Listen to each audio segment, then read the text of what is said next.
नमस्कार, मी नीता देव. Barshi today YouTube चॅनलमध्ये आपल्या सर्वांचं हार्दिक स्वागत. महाराष्ट्र अंधश्रद्धा निर्मूलनचे माजी संस्थापक सचिव पान निपाणीकर सर आपल्यासोबत आहे. नुकतंच अशोक खरातांचा आत्ताचा विषय चालू आहे आणि त्यावरती बरीच चर्चा आहे, बऱ्याच बातम्या आपण ऐकतोय. त्यावरतीच आपण आज साधारण चर्चा करणार आहोत. तर सर नमस्ते, बार्शी टुडेमध्ये खूप खूप स्वागत आहे. नुकताच सरांचा 27वा वाढदिवस झालेला आहे. असं चिर तरुण व्यक्तिमत्व आपल्यासोबत आहे आणि त्यांच्याशी आपण एकूणच त्यांच्या बालपणापासून ते आत्तापर्यंतच्या कार्याचा आढावा घेणार आहोत. गेली 40 वर्ष झालं तुम्ही अंधश्रद्धा निर्मूलनच्या माध्यमातून काम करत आहात. पण साधारण तुमचं म्हणजे बालपण कसं गेलं, कोणत्या शाळेमध्ये होता, महाविद्यालयीन शिक्षण कसं झालं आणि मग या क्षेत्राकडे कसे वळाले सर? बालपण आणि एकूण शिक्षणाचं आता हे पार्श्वभूमी खूप. एका लहानशा छोट्या खेडेगावामध्ये जन्म झाला, निपाणी नावाचा. हे उस्मानाबाद जिल्ह्यामध्ये कळंब तालुक्यामध्ये 1000-1500 लोकसंख्येचं गाव आहे. त्यावेळी सडका नव्हत्या, काही नव्हती, कसलीही दळणवळणाची सोय नव्हती. मुरुड नावाचं एक लातूर रस्त्यावरचं एक मोठं गाव आहे, तर तिथं यावं लागायचं. प्राथमिक शिक्षण वगैरे गावातच झालं 4थीपर्यंत आणि 5वीला मग आम्ही शिकायला लातूरला गेलो. लातूरला आमची चुलत भाऊ तिथं मारवाडी राजस्थान हायस्कूल नावाची एक मोठी शाळा संस्था आहे, तर तिथं ते शिक्षक होते. त्याच्यामुळे त्यांच्या ह्याच्यामधून त्यांच्या प्रयत्नामुळे वगैरे तिथं आम्हाला ते घेऊन गेले आणि 5वी ते 10वी पूर्ण शिक्षण लातूरलाच झालं. ग्रामीण भागामध्ये आणि त्यात असं एकदम ज्याला आपण रिमोट म्हणतो अशा ठिकाणी ते गाव असल्यामुळं वाहतुकीच्या काही सोयी नव्हत्या. 8 किलोमीटर चालत यावं लागायचं मुरुडला यायचं म्हणजे. आणि एसट्या वगैरे किंवा रेल्वे होती, तिथून 1-2 मैल अंतरावर, म्हणजे मुरुड या गावापासून 2 मैल अंतर जर रेल्वेनं जायचं झालं तर. म्हणजे हे मिरज लातूर नावाची जी मीटर गेज होती त्यावेळेला, किंवा मग मिळेल त्यावेळेला एसटी. दिवसातून एसट्या 3-4च असायच्या. आता जसं अर्ध्या तासाला आपण एसटी बघतो वाहतूक, तसं तो काळ नव्हता. 1940चा काळ आहे हा. 1945-46 हे मी तुम्हाला सांगतो. स्वातंत्र्याच्या आधीच. हां, स्वातंत्र्य 47ला मिळालं आपल्याला आणि 1940चा जन्म माझा. 1950ला लातूरला आम्ही 5वीमध्ये शिकायला गेलो. तेव्हापासून 10वीपर्यंत तिथंच. त्यानंतर आता PUC नावाचा एक प्रकार होता तेव्हा कॉलेजमध्ये जायचं. PUC PPC अशी ती नावं होती. ती अंबेजोगाईच्या योगेश्वरी महाविद्यालयामध्ये ती 2 वर्ष काढली आणि त्याच्यानंतर ग्रॅज्युएशनसाठी म्हणून कुठल्या विभागाकडे जावं हा प्रश्न ज्यावेळेला निर्माण झाला, त्यावेळेला शेतकरी कॉलेजमध्ये काही प्रयत्न केले, नंबर लागला नाही. व्हेटरनरी कॉलेजला म्हणजे पशुवैद्यकीय हा जो अभ्यासक्रम आहे त्याला गव्हर्नमेंट त्यावेळेला शिष्यवृत्ती देत होतं, महिन्याला 40 रुपये. त्यावेळेला 40 रुपये म्हणजे खूप असायचे ते. म्हणून नागपूरला मी ॲडमिशन घेतली व्हेटरनरी कॉलेजमध्ये. त्यावेळेला व्हेटरनरी कॉलेज 2च होती सगळ्या महाराष्ट्रामध्ये, एक मुंबईला आणि दुसरं नागपूरला. पण का कोणास ठाऊक आहे मला माहिती नाही, पण त्या अभ्यासक्रमात काही मी रमलो नाही. ते सगळं डोक्यावरनं चाललं सगळं ते. आणि हे नॉर्मल जे कॉलेजेस वगैरे असतात आपले BSc वगैरे, हे BA BSc BCom, तसं ते नाही. ते काहीतरी वेगळा प्रकार वाटायचा. पहिल्या वर्षी नापास झालो, एक विषय राहिला, दुसऱ्या वर्षी दिला, पण त्याच्यामध्ये मी रमलो नाहीच. शेवटी तो अभ्यास बंद करून टाकले. 2 वर्ष वाया गेली माझी. आणि मग सोलापूरला BSc ला ॲडमिशन घेतली नंतर दयानंद कॉलेजमध्ये, आणि तिथून BSc झालो. BSc झाल्याबरोबर त्याच कॉलेजची ऑफर आली की डेमॉन्स्ट्रेटरशिप करता का आमच्याकडे, कारण मी हुशार होतो. म्हणजे असं मलाही वाटत होतं बाकीचे, मग कारण मार्क्स चांगले पडायचे ना असं. आणि मग आम्हाला जे झोलॉजी शिकवायला सर होते, बायोलॉजी, बॉटनी आणि झोलॉजी, ते म्हणाले निपाणीकर येता का. आणि मी आणि माझी पत्नी आम्ही दोघं क्लासमेट होतो. पण त्यांनी दोघांनाही दयानंद कॉलेजमध्ये घेतलं. आमच्या मिसेसना तिकडं केमिस्ट्री डिपार्टमेंटमध्ये आणि मी इकडं झोलॉजी डिपार्टमेंटला. 150 रुपये पगार होता, 150 रुपये महिन्याला. पण त्यावेळेला 150 रुपये म्हणजे खूप झाले, दोघांचे 300 रुपये मिळायचे आम्हाला. त्याच्यामध्ये व्यवस्थित चाललं होतं. आणि नंतर काय झालं की लातूरला जे दयानंद कॉलेज आहे आता लातूरला, त्यांची ऑफर आली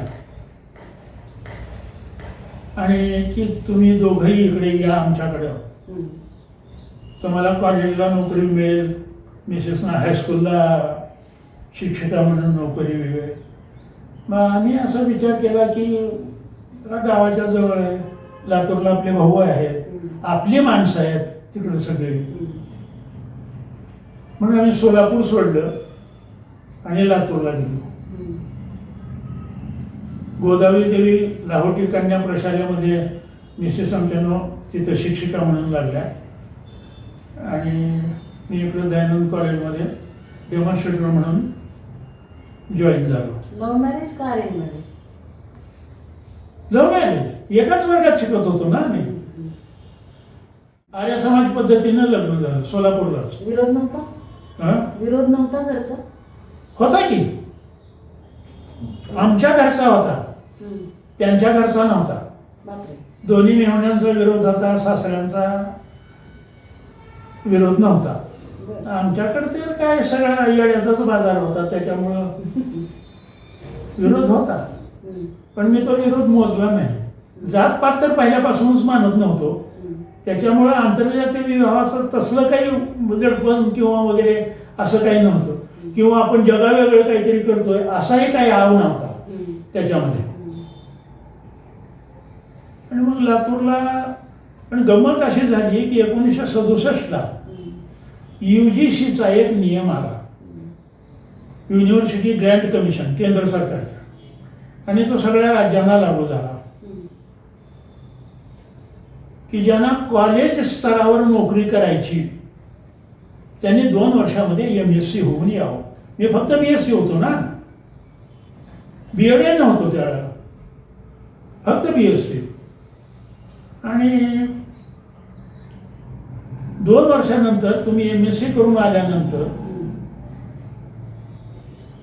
तुम्हाला लेक्चररच्या पोस्टवर घेतलं जाईल, असा तो फतवा होता त्याच कॉलेजमध्ये. आणि संस्थेने तशी हमी दिली होती आम्हाला लातूरच्या दयानंद कॉलेजला. ते कॉलेजही त्यावेळेला म्हणजे नुकतं स्थापन झालेलं होतं 2-5 वर्षापूर्वी.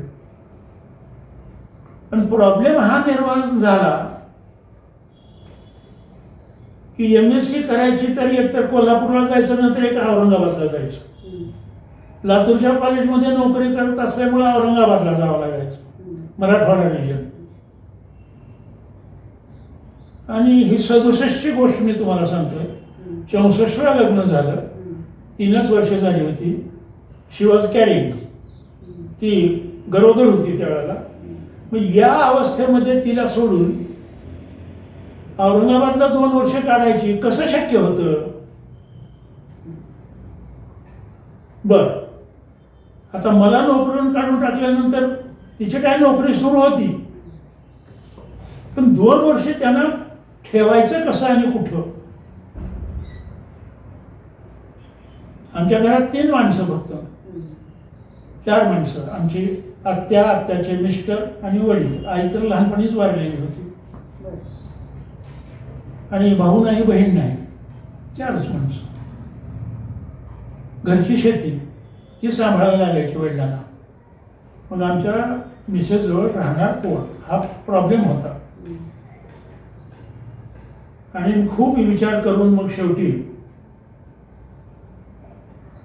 MSc करायची नाही असा निर्णय घेतला की हिला सोडून जायचं नाही. बरं.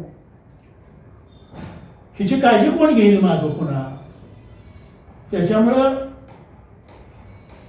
म्हणजे आपण शिक्षण क्षेत्रामध्ये तर आहोतच, प्राध्यापक, पण शेवटी शिक्षण ह्याच्यामध्ये काय आहे, एक मोठा मास्तर एवढंच ना फक्त. हायस्कूलमधला शिक्षक काय आणि कॉलेजमधला प्राध्यापक काय, फरक काय दोन्हीमध्ये. हे दोन्ही शिक्षकच, एक मोठा मास्तर एक छोटा मास्तर. जसं माध्यमिकमध्ये आणि प्राथमिकमध्ये आपण थोडासा फरक करतो की हा बारका मास्तर तो मोठा मास्तर, शेवटी मास्तरच की. आणि म्हणून मग ते MScला जायचं नाही असा. पुन्हा त्या शिक्षणाचा खर्च कोणी करायचा MScला गेलं तर. हां, ह्या 150 रुपयावर काय होत होतं. असे बरेच प्रॉब्लेम निर्माण झाले आणि तो विचार आम्ही रद्द केला MScला जायचं. आणि मग 3-4 वर्ष आता हे दाखवली ही मुलगी, त्या मुलीचा जन्म झाला 67ला. तुम्ही असं- किती साधारण 24 वय होतं तुमचं? 24व्या वर्षी लग्न झालं, 27व्या वर्षी ही मुलगी झाली. 64ला लग्न झालं, 67ला हिचा जन्म झाला. आणि गमतीची गोष्ट म्हणजे ह्या दोघींचाही वाढदिवस, आमच्या मिसेसचा वाढदिवस आणि ह्या मुलीचा वाढदिवस एकच, 19 दिवस, 19 जुलै. एक योगा आहे कसा गमतीदार योगा. दोघींचाही वाढदिवस त्याच दिवशी 19 जुलैलाच मुलगी जन्मली. तुम्ही तर स्वभावाने परखड आहात, मग लव्ह मॅरेज कसं काय झालं? प्रेम कसं व्यक्त केलं तुम्ही? नाही, परखड असणं म्हणजे नेमकं काय, तुमची काय व्याख्या आहे मला म्हणजे माहिती. असे खूप कडक शिस्तीचे वगैरे नाही, नाही, नाही, अण्णा नाही. म्हणजे असं असं काय नाही. पिक्चर वगैरे बघितला ना मग सोबत? म्हणजे लग्नाच्या अगोदर का? लग्नाच्या वेळेला म्हणजे असं यांच्याशीच लग्न करायचं असं ठरवलं आम्ही दोघांनी मिळून. पुन्हा काय आवडलं तुम्हाला मॅडम मधनं? एक तर तिचा स्वभाव, एक तर शिक्षित आहे, उच्च शिक्षित आहे. आम्ही एकाच वर्गात असल्यामुळे हे दोघं एकमेकांना ओळखत होतो. त्याच्यामुळे स्वभावाची थोडीफार तरी जाण होती, अगदी जवळीक नसली तरी सुद्धा. आणि ठीक आहे, आणि त्यांच्याकडूनच आलेलं आहे तर आपण, नाहीतरी काय. आता 24-25चा पोरगा झाला धटिंगण म्हणल्यानंतर मुली येणं करणं वगैरे इकडचे तिकडचे, पण ते सगळे अडाणी वगैरे असं. म्हणजे बागायतदार, भरपूर शेती वगैरे असलेले, पण बुद्धीचा कुठं काही हे नाही असं ते. आणि साहित्याची आवड दोघांनाही होती का? साहित्याची आवड होती. मराठी वाङ्मय मंडळाचा मी कॉलेजमध्ये म्हणजे सायन्स सेक्टरला असलो तरी मी मराठी वाङ्मय मंडळाचा अध्यक्ष होतो, आपलं हे सचिव होतो. आणि कोणते कुलकर्णी ते चालला लमाणांचा तांडा सोलापूर, विमा कुलकर्णी ते अध्यक्ष होते, प्राध्यापक तिथले. आणि त्यांनी मला सचिव केलं. नाटकात कामं करायचो. 1965च्या युद्धामध्ये ते चीनचं आणि ह्याचं हे झालं. आम्ही एक अतिशय सुंदर असं इथं सोलापूरला हे केलं होतं. हां, आमचे काही मित्रमंडळी वगैरे. नाटकाचा साहित्याची पहिल्यापासूनच आवड होती. काव्यसंग्रह, कथा वाचणं, वि. स. खांडेकरांच्या, नासी फडक्यांच्या, त्यावेळेला ते गाजलेले लेखक होते ना. हां, ह. ना. आपटे वगैरे अशा साहित्यातले गुरु कोण तुमचे? गुरु असं कोणी म्हणता येणार नाही. किंवा आवडते लेखक? मला मुळातच खांडेकरांच्या कादंबऱ्या आवडायच्या मनापासून. रणजित देसाईंची पुन्हा ते काय श्रीमान योगी वगैरे आल्या, शिवाजी सावंतांची मृत्युंजय आले पुन्हा, हे सगळं. त्यामुळं साहित्याशी जवळीक होती. साहित्यिक नसलो तरी साहित्य रसिक म्हणून भूमिका मोठ्या प्रमाणामध्ये केली. तुम्ही स्वतः लेखन केलेलं काही?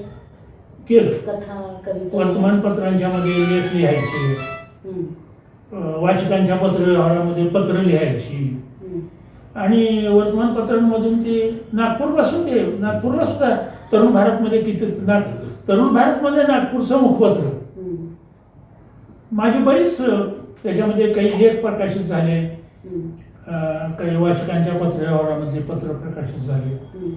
कविता करायचा छंद होता, त्या काळातल्या कविता. असं एखादी म्हणा आठवती का? आता काय आठवतं. बऱ्यापैकी असं असतं की जेव्हा संकट येतं तेव्हा देवधर्माच्या आपण मागे लागतो. नाही, देवधर्म पूर्वीपासून. अहो, खेडेगावातून आलेला माणूस मी, वडील पंढरीचे वारकरी, त्याच्यामुळे देवधर्म घरातही होता. आणि आपण ज्या संस्कारात वाढलेले असतो, जोपर्यंत एक वेगळी दृष्टी आपल्याला प्राप्त होत नाही तोपर्यंत आपण त्या विचाराला बांधलेलेच असतो, त्या संस्कारामध्येच असतो. आपलं वर्तनही तसंच असतं. आणि असं काय कोणी ती वैज्ञानिक दृष्टिकोन वगैरे हे नंतरच्या जीवनामध्ये निर्माण झालेला भाग आहे तो. त्यावेळेस सगळं देवदेवच होतं की. आषाढीला जायचं, कार्तिकीला, कधी चैत्रीला जायचं पांडुरंगाला. तुम्ही करत होता? हो. 10वी पास होईपर्यंत माझ्या गळ्यात माळ होती तुळशीची. 10वी पास होईपर्यंत तुळशीची माळ होती गळ्यात. कारण घरातलं वातावरणच होतं सगळं वारकरी झाला. त्याच्यामुळे नॉनव्हेज वगैरे आमच्याकडे जन्मातच कधी तो प्रकार नाही, आणि त्याची कधी गोडीही वाटली नाही. नंतरच्या जीवनामध्ये सुद्धा घरातच सगळं हे असं वातावरण असल्यामुळं मांसाहार वगैरे हा प्रकार आमच्या घरात कधीच नव्हता. कधीच नाही, म्हणजे माझ्या बाबतीत तर कधीच नाही. बार्शीत आल्यानंतर सुद्धा असं देवाचं करणं हो हो हो हो हो पारंपरिक, म्हणजे देवाचं करणं वगैरे असं नाही, पण आस्था होती. याला श्रद्धा आपण म्हणतो तुमच्या भाषेमध्ये, ती श्रद्धा होतीच. ती अंधश्रद्धा असेल कदाचित, पण श्रद्धा या नावानं जे काही होतं ते श्रद्धा या नावानं ओळखलं जायचं. असं अंधश्रद्धा निर्मूलनाकडे कसं काय? मग इथं आल्यानंतर वर्षभर तिथं काम केलं त्या सिल्वर जुबली हायस्कूलमध्ये. त्याच्यानंतर दुसऱ्या वर्षी कुर्डवाडीला त्यांच्याकडची एक जाहिरात वाचली, कारण त्यांनी 5च महिने ठेवलं आणि काढून टाकलं पुन्हा मला. कारण आमच्या मिसेसने घेतलं त्यांनी पुन्हा सिल्वर जुबली हायस्कूलला. मला तुमची नोकरी सोडावी लागली गोदावरी देवी दाखवतीची. आणि मग दोघं एकत्र येतोय म्हणल्यानंतर मग त्यांना इथं घेतलं. माळी मास्तर होते त्यावेळेला इथं मुख्याध्यापक. आणि मला एप्रिल मे पर्यंतच ठेवलं, आणि ते म्हणजे तुमची नोकरी संपली आता, तुमच्या मिसेसने घेतलं. आणि आमचा शब्द पाळला. भाऊसाहेब गाडविके होते त्यावेळेला इथं नगराध्यक्ष. ठीक आहे बाबा, जे असेल तसं. सर मिसेसने घेतलं तरी कोणीतरी एक मेंबर आहेच ना आपला. आणि मग मी कुरुड्याला गेलो, अपडाऊन करायचं. 4 दिवस तिथं राहायचं. म्हणजे सोमवारी सकाळी जायचं, सोमवार मंगळवार, बुधवारी रात्री यायचं, गुरुवारी सकाळी जायचं, आणि शनिवारी परत यायचं. एक असा तो आमचा प्रवास सुरू झाला.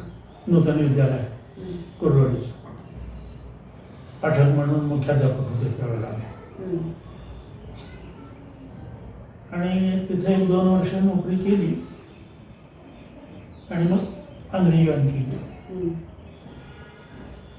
ते कायम पांगरीच पुन्हा. मग नंतर 88ला इथल्या शाखेची स्थापना झाली,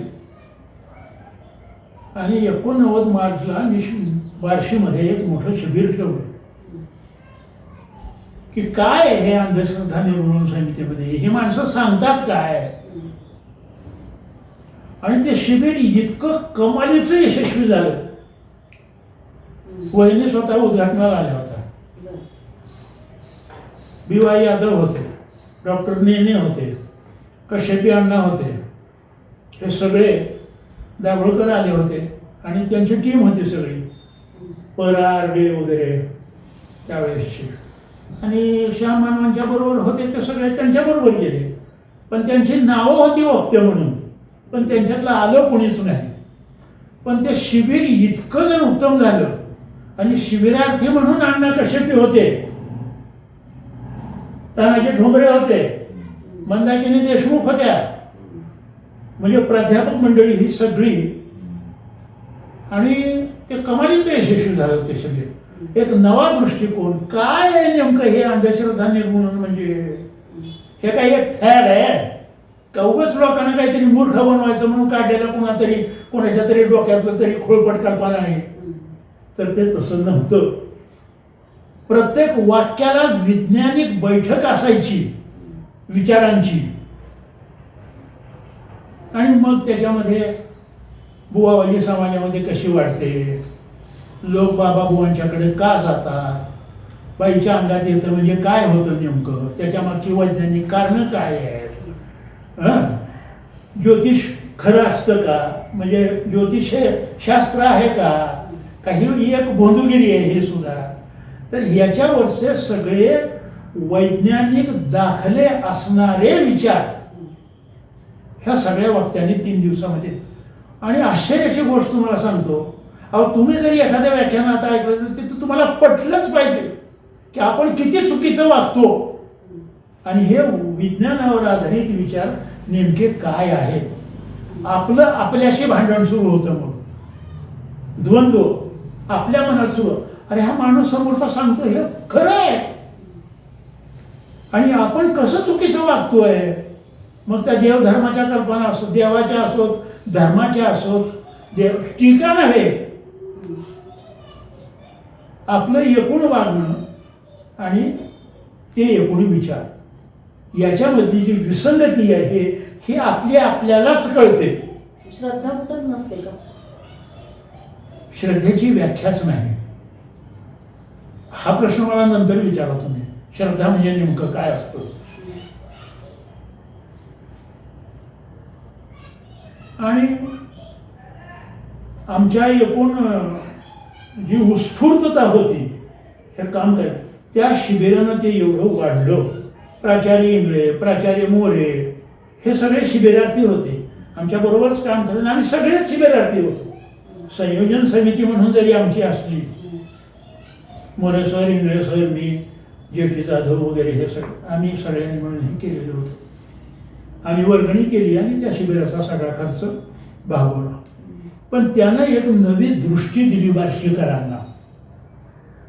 किती बार्शीकरांनी दृष्टी स्वीकारली हा भाग वेगळा.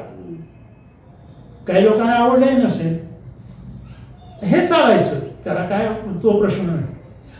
आणि आमच्या कामाला वेग मिळाला त्यामुळं अंधश्रद्धा निर्मूलनाच्या. रात्री आले की पुन्हा ते वाचन, बातम्या, हे ते फुरसतच नसायची.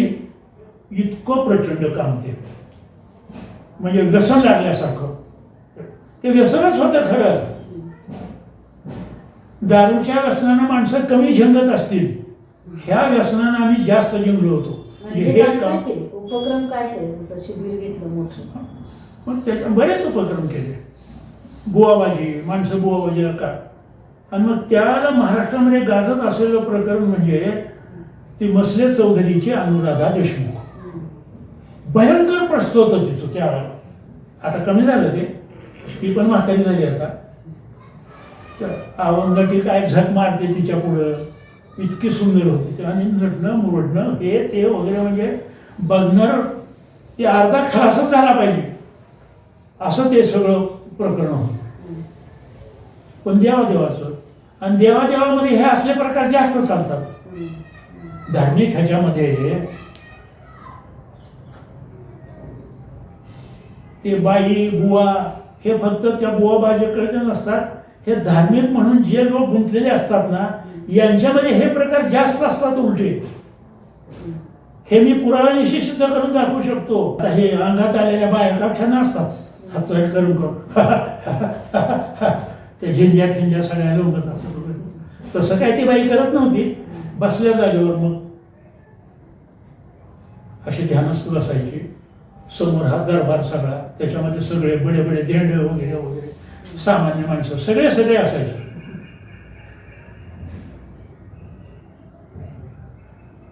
असे हात वगैरे जोडायचे.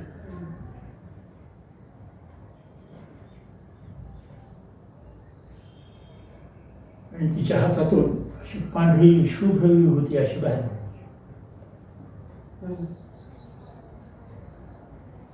अशी मांडी घालून बसली असायची बाई. ती साडी फिडी असं साड्या अशा भारी भारी देशमुखाचं घराणं. डोळे बंद.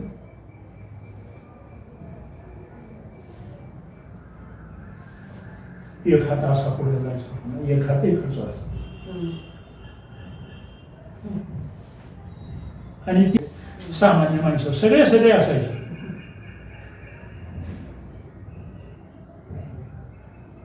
असे हात वगैरे जोडायचे.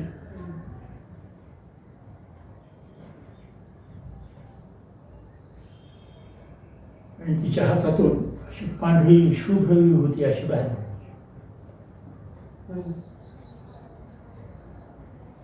अशी मांडी घालून बसली असायची बाई. ती साडी फिडी असं साड्या अशा भारी भारी देशमुखाचं घराणं. डोळे बंद.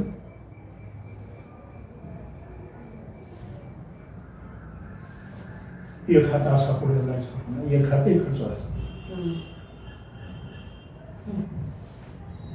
आणि ती पडणारी विभूती गोळा करायला ते समोर बसलेले असे धडपडायचे, एकाच्या अंगावर पडायचे. ते का ती विभूती पाण्यामध्ये टाकून घोळून तुमच्या काय ज्या असतील समस्या, अनेकाच्या अनेक समस्या असायच्या. हे आता तुम्ही सांगितलं कोणाचे पोलीस लग्न जमत नाही, अमुक प्रश्न अनेक असतात, अगणित असतात लोकांचे प्रश्न. ते प्रश्न घेऊन ते दरबारामध्ये यायचे लोक. मोठ्या लोकांचे मोठे प्रश्न, छोट्या लोकांचे छोटे प्रश्न, त्यांच्या त्यांच्या संसारापुरते मर्यादित. ज्यांच्या आकांक्षा मोठ्या आहेत त्यांचे मोठे प्रश्न. आता जे काय चाललंय मग त्या अशोक असंच. आणि ती बाई त्याच्यावर उत्तरं सांगायची. फतेसिंह नावाचा तिचा एक सेक्रेटरी होता, तिनं ठेवलेला. माणसं जसं बाई ठेवतात तसं त्याला तिनं ठेवलेलं होतं. लोखंडी सावरगाव म्हणून मग उस्मानाबाद आंबेजोगाईच्या अलीकडे एक गाव आहे, तिथली ही बाई मूळ. लग्न झाल्यावर इथं आली मसलेच होते देशमुखाच्या घरावर. आणि हा पण तिथलाच. आणि तो ते खाली पडलेलं ते सगळं त्या कागदावर गोळा करायचा आणि आला की एवढीच पुडी बांधून द्यायचा. मग त्या बाईने त्याच्या डोक्यावर हात ठेवायचा, कारण उजव्या हातात तर ती विभूती असायची ना, पांढरा झालेला. डाव हात डोक्यावर ठेवायचा. सगळ्यांना आशा करायची. दर सोमवारी हे सगळं चालायचं. मग बाईचा धंदा सुरू झाला की लोक एवढ्या मोठ्या संख्येने आपल्याकडे येतात. बरं मसलेचं म्हणजे वडाळ्याहून 5 किलो 8 मध्ये जावं लागायचं. रिमोट कंट्रोलमध्ये ते गाव. ज्यांच्याजवळ वाहनं तीच माणसं जाऊ शकायची. आणि सकाळी एक एसटी, संध्याकाळी संपलं. वाहनच नव्हती. मग काही माणसं चालत यायची, काही कशी यायची, काही कसं आहे, पण माणसं यायची. 150-200 माणसं अशी त्या हॉलमध्ये बसलेली असतात. प्रचिती येत असेल ना आता ते ज्याच्या त्याला माहिती. खरा त्याची प्रचिती आली लोकांना म्हणे. आणि मग ही बाई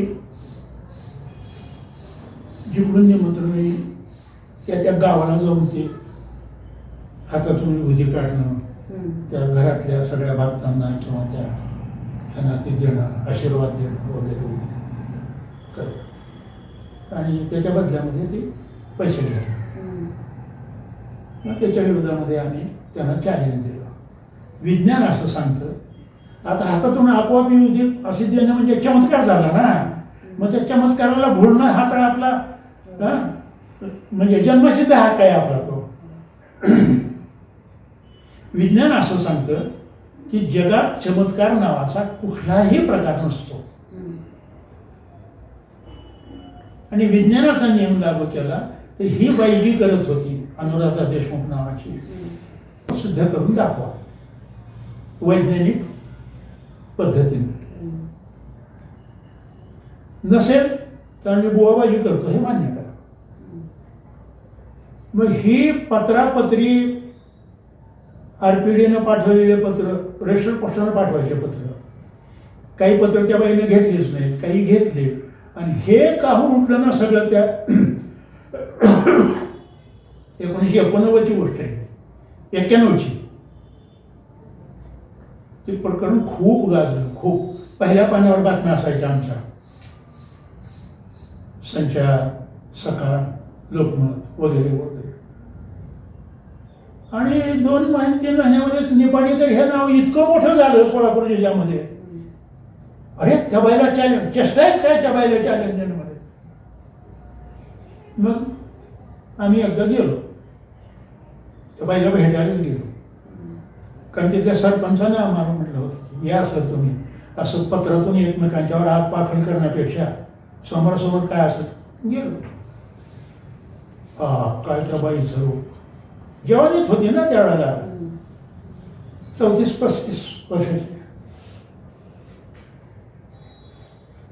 मग ती काय तुम्ही झालं तिथंच. त्यांना आम्ही समोरही आव्हान दिलं असं तसं हे करा म्हणून. तिनं म्हणायचं मला ही दैवी शक्ती आहे, त्या सोमनाथानं दिलेली शक्ती आहे माझ्या अंगामध्ये वगैरे. आणि मग ते वाढत गेले ते.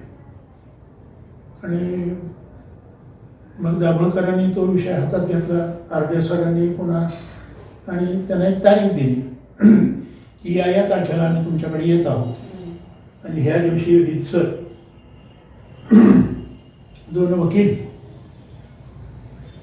पोलीस निरीक्षक तिथले, 2 पत्रकार आणि गावातले 2 पंच, आमचे कार्यकर्ते, तुमचे जे कोणी असतील तर अशा एक 10-20 लोकांच्या समोर आम्ही सांगतो त्या अटीवर तुम्ही चमत्कार करून दाखवायचा. कशालाही हात लावायचा नाही. तुम्ही ज्या खुर्चीवर बसता किंवा ज्या पाट्यावर बसता, समोर जे काही ठेवता हे सगळं आम्ही देऊ. तुमच्या अंगावरचे कपडे आम्ही देऊ, साडी वगैरे जे काय असेल ते सगळं. आणि तुमच्यावर कॅमेऱ्याची नजर राहील. तुम्ही जे जे काय हालचाल कराल त्यावर कॅमेऱ्याची नजर राहील. हां, कारण बाबा बुवा इतके पक्के असतात, ते कधी काय युक्ती करतील आणि तुम्हाला फसवतील याचा नियम नसतो. मग अशा सगळ्या अटी वगैरे मान्य केल्यानंतर 150 लोक घेऊन मी इथून गेलो होतो, ट्रक 2 घेऊन, 2 ट्रकावरून. त्या सगळ्या ट्रकचा वगैरे सगळा खर्च मी केला. आणि ट्रकच्या मागे आमच्या माणसं होती. कुठपर्यंत? मसले चौधरीपर्यंत, 11 किलोमीटर. आणि तिथे एक अशा गोठ्यासारखा एक असा मोठा असा वाडा होता. तिथं ते आम्ही बसलो सगळे. पन्नालाल सुराणा, नरेंद्र दाभोळकर, RD, वीणा सुराणा, इंगळे सर, मोरे सर, मला वाटतं अण्णा कश्यपी होते काही किंवा आमच्याबरोबर, ते होते का नव्हते आठवत नाही मला. असे मोठे होते. असे सगळेजण आम्ही बसलो. त्यांच्याकडे काही तिथले सरपंच किंवा त्या बाईचे भक्त वगैरे असं जवळजवळ हे गर्दी जमली तिथं.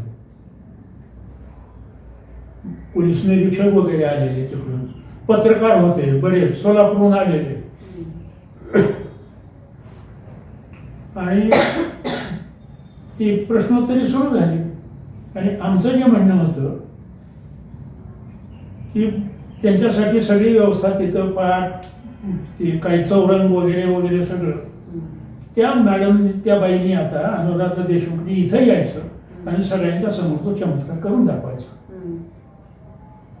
एकदा निरोप गेला, दोनदा निरोप गेला, चारदा निरोप गेला, ती बाई आलीच नाही. आली नाही बाई ती. आणि चमत्कार सिद्ध करण्याचं जे आव्हान होतं आमचं ते तिने स्वीकार अगोदर होय म्हणली आणि प्रत्यक्ष सिद्ध करून दाखवायचं तेव्हा ती बाई आलीच नाही तिथे. मग तुम्हाला बघायचंच असं तर मग माझ्या वाड्यात या तिकडं. काय म्हणलं आपल्या ज्या अटी ठरलेल्या होत्या त्या अटीप्रमाणे काय ठरलेलं होतं, एक ठराविक जागा असेल आणि तिथं हे हे हे हे या वातावरणामध्ये ती परीक्षा पार पडेल. नाही, हे तीनचे जे भक्त होते त्यांनी कालवा करायला सुरुवात केली. आमच्या कशा दैवी शक्तीच्या वगैरे वगैरे हे, आणि ते सगळं बारगळलं तिथंच. काहीच नाही झालं, ते काहीच झालं. आम्ही आलो परत दुसऱ्या दिवशी मोठ्याने बाई चमत्कार सिद्ध करून दाखवला नाही, पण त्यांची खरंच दैवी शक्ती असेल तर त्यांनी स्तुती करायला हरकत काय होती सगळ्यांच्या समोर. म्हणजे सगळ्यांच्या मनात जी शंका आहे ती आपोआप गेली असते ना, शंका निघून गेली असते. ठीक आहे, म्हणजे एक स्त्री म्हणून किंवा तिच्याकडे बघण्याचा दृष्टिकोन वेगवेगळा असू शकतो किंवा तिचे चमत्कार काही घडले असतील वगैरे, पण आत्ताचा जो अशोक खरातांचा विषय आहे त्याच्यावरती तुम्ही काय सांगाल? तो तर पुरुष आहे, 60च्या वरचा आहे, क्रीम क्लासमधल्या हायफाय क्लासमधल्या सगळ्या महिला जातात, योनिशुद्धी हा तर वेगळाच प्रकार सगळा. म्हणजे हे काय नेमकं याच्यावरती तुम्हाला काय आता तर ते तर इतका गाजतोय आणि आता एकदम अशोक खरातवर आलात तुम्ही. म्हणजे मध्यंतरी असे फार बाबा पकडले, हो ना, बरेच झालेच, इव्हन आसाराम बापू पण झाले. ह्या सगळ्या कारणाला ज्या बायका त्याच्याकडे गेल्या त्या अशोक खरातकडे, जे राजकारणी त्याच्याकडे गेले, सामान्य तर किती जात असतील त्याची गणती नाही. या सगळ्या माग ती बाई असो, बुवा असो, कोणी असो, एक सुप्त आकांक्षा मला काहीतरी मिळावं आणि तिथं जायचं कशासाठी, काहीतरी मागण्यासाठी. मग तो आपली इच्छा पूर्ण करेल, कारण त्याला कळतं सगळं. देवाचा अवतार आहे, देवाचा अवतार आहे म्हणजे त्याला सगळं कळतं जमिनीवरचं, कारण देवानंच पाठवलेलं आहे त्याला. किंवा देव स्वतः अवतार घेऊन आलेला आहे, राम श्रीकृष्णासारखा वगैरे. आणि ही एक भाबडी अशा प्रकारची संकल्पना म्हणा, ही घेऊन माणसं त्याच्या दरबारामध्ये जातात. आणि मग बाबा बुवांचे एक ही बुवाबाजी का चालते, अशा भाबड्या आशानं माणसं जातात. मग बाबा बुवा ते जाळं लावूनच बसलेला असतो, विशेषतः बायकांच्या बाबतीमध्ये. त्याच्यातून एखादी तरुण असेल, सुंदर असेल, मग तर काही विचारायलाच नको. आणि मग त्यांना कसं गंडवायचं याचे सगळे त्याचे आडाखे ठरलेले असतात ना. आणि ज्या जातात त्या काय फार मोठ्या बुद्धिमान असतात वगैरे नाही, त्यांनी जाळं टाकले की त्याच्यामध्ये फसणारच असतात त्या. हा झाला सामान्य बायकांचा किंवा एका मर्यादित एका लिमिटपर्यंत शिकल्या सवरलेल्या बायकांचा. बुद्धिमान नाही असं म्हणताच येत नाही. महिला आयोगाच्या अध्यक्षा नाही, त्या महिला आयोगाच्या अध्यक्षा वगैरे. आता हे राजकारण आलं तिथं. ह्या राजकारणी लोकांचे प्रश्न वेगळे असतात, सामान्य माणसांचे प्रश्न वेगळे असतात. तर तो बाबा आहे, मग कुणीतरी चुगली करतो, अरे मोठा बाबा आहे हा तिथं, त्याला सगळं करतं, देवाचा अवतार आहे तो वगैरे वगैरे. इतके लोक जाऊन येतात आणि मग हे राजकारण्यांची मग तिथं रीव सुरू होते. त्याच्यापैकीच ती एक चाकणकर बाई. आता चाकणबाईचे आणखी काही इंटरेस्ट वेगळे असतील, बाई आहे म्हणजे तिचे काही इंटरेस्ट वेगळे असतील अजून. आणि ते आता अलीकडच्या ज्या बातम्या आपण येतो तर त्याच्यामध्ये ते बहुतेक ते इंटरेस्ट खरे झालेले दिसतात सगळे. ते इंटरेस्ट काय असतात वगैरे आता हे मागच्या महिना झाला सगळा महाराष्ट्र बघतोय रोज. ते पुन्हा पुन्हा पुन्हा तेच बोलायचं म्हणजे काही कारण नाही. पण हे सगळे राजकारणी या उद्देशानं तिथं, मग कुणाला पैसा हवा असतो, कुणाला वरचं पद हवं असतं, कुणाला आपली खुर्ची टिकून ठेवायची असते, कुणाला आणखी काही हवं असतं. मला अशोक खरांचं नको असेल तर त्याच्यापेक्षा वरच्या ह्याचं नाव म्हणजे ते यक्षिण गाजलेलं प्रकरण. शेवटचा प्रश्न म्हणजे तुम्ही अशा सुशिक्षित वर्गाला, म्हणजे अशिक्षित असेल तर शिक्षणाची जोड नाही म्हणून ते जातात हे आपण मानू शकतो, पण सुशिक्षित वर्गाला अशा काय संदेश द्या या निमित्ताने? एखाद्या अशिक्षित माणसाला संदेश देणं सोपं आहे, शिक्षित माणसाला संदेश देणं अवघड आहे. कारण ह्यांचा एक अहमभाव असतो आत कुठेतरी, अहंगंड, भावय नाही म्हणता येत त्याला, गंड असतो एक गंड. हा, आम्ही असले, आम्ही तसले, आणि तो जोपासलेला असतो. ते कधी कोणाचं ऐकून घेत नाहीत दुसऱ्यांनी सांगितलेलं.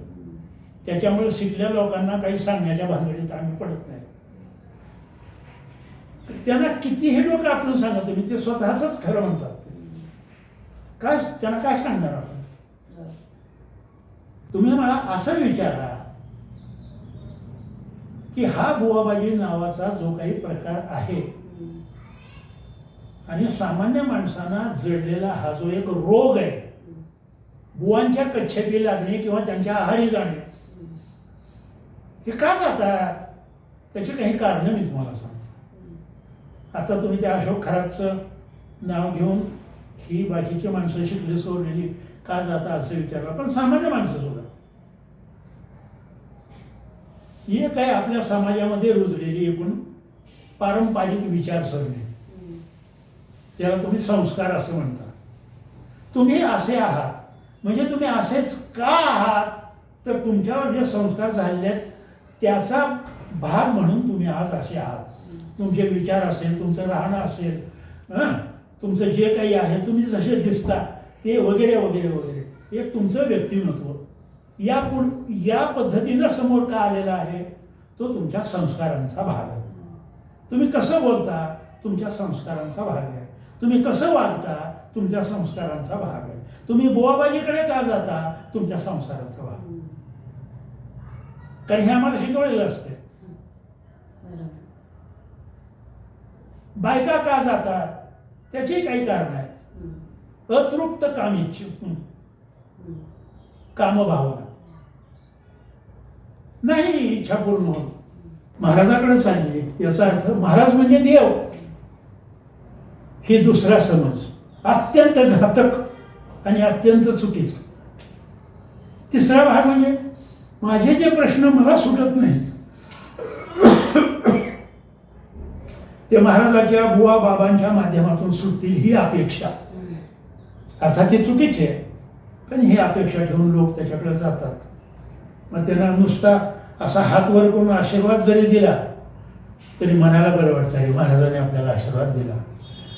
आणि एक आपली मानसिकता बदलते की त्यामुळं माझे प्रश्न सुटायला मदत होईल. अशा कितीतरी प्रकरणं मी तुम्हाला सांगेन अशी बुवाबाजीचे, की ज्याच्यामध्ये बुवाबाजी कशी चालते याचा निर्देश आपल्याला मिळतो. काहीतरी मागणं, देवाकडे गेलं म्हणजे सुद्धा आपण तेच करतो ना, मला काहीतरी दे, मला असं कर, मला तसं कर, माझं पोट पाणी पिकू दे, माझे पिकं चांगले वाढू दे, पाऊस पाणी चांगलं होऊ दे, माझे लेकरं बाळ सुखात राहू देत, वगैरे वगैरे जे काही असेल ते. तेच बाबा बुवाकडे जाऊन लोक मागतात ना. हा शिकवणीचा भाग आहे, हे बदललं पाहिजे. म्हणून विज्ञानाची कास धरणं, वैज्ञानिक दृष्टिकोन स्वीकारणं हा याच्यावरचा एक साधा सोपा मार्ग आहे. पण माणसं तो अंमलात आणत नाहीत आणि त्याच्यामुळं फसत जातात. जाग कधी येते, सगळं लुटून गेल्यानंतर ज्यावेळेला आपण गाळात जातो या सगळ्या ह्याच्यामध्ये, त्यावेळेला तुम्ही जागे होता, पण त्यावेळेला वेळ निघून गेलेली असते आणि तुमच्या जवळचं सगळं संपलेलं असतं. त्यामुळं बाबा, बुवा, महाराज तो कसलाही असो, तो देवाचा अवतार असो, मी स्वतःच वरनं खाली देवानं मला टाकलंय म्हणणारा असो, मला हे कळतं ते कळतं वगैरे वगैरे सांगणारा असो, लोकांनी जरी आवई उठवलेली असली की ही सगळे प्रश्न सोडवतो. तुम्हाला जर नवी दृष्टीच तुम्हाला घ्यायची नसेल तर त्यांच्यात आणि तुमच्यात मग फरक काय आहे? खूप चांगली चर्चा तुमच्याशी झाली या निमित्ताने. आणि श्रद्धा आणि अंधश्रद्धा यातला फरक नक्कीच जाणून घ्या. जर मानसिक आजार असतील तर मनोरुग्ण तज्ज्ञ जे आहेत त्यांच्याकडे जा. शारीरिक व्याधी असतील तर डॉक्टरांकडे जा. आणि जर तुम्हाला स्वतःला काही होत असेल तर आत्मपरीक्षण करायला शिका. अशी बुवाबाजी न करता आपण काय करावं हे सरांनी खूप सुंदर सांगितलेलं आहे. आपल्याही शेजारी पाजारी अशी जर बुवाबाजी होत असेल तर नक्कीच लवकरात लवकर ती बुवाबाजी पुढं करण्याचा म्हणजे तिथं जनजागृती करण्याचा प्रयत्न नक्कीच करा. आपल्या प्रतिक्रिया माझ्या बार्शी टुडे यूट्यूब चॅनलच्या कमेंट बॉक्समध्ये नक्की कळवा.